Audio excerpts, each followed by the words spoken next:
గంధమిదే సుమగంధమిదే ఏ జన్మ సంబంధమో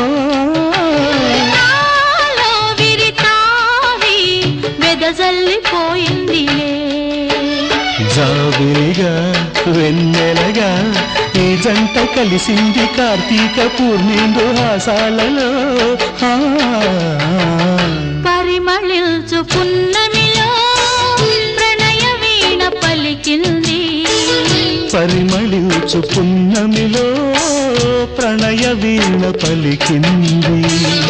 మౌనమే గానమై మధుమాస వేళలో మౌనమే గానమై మధుమాస వేళలో లలలా లలా లలా లలా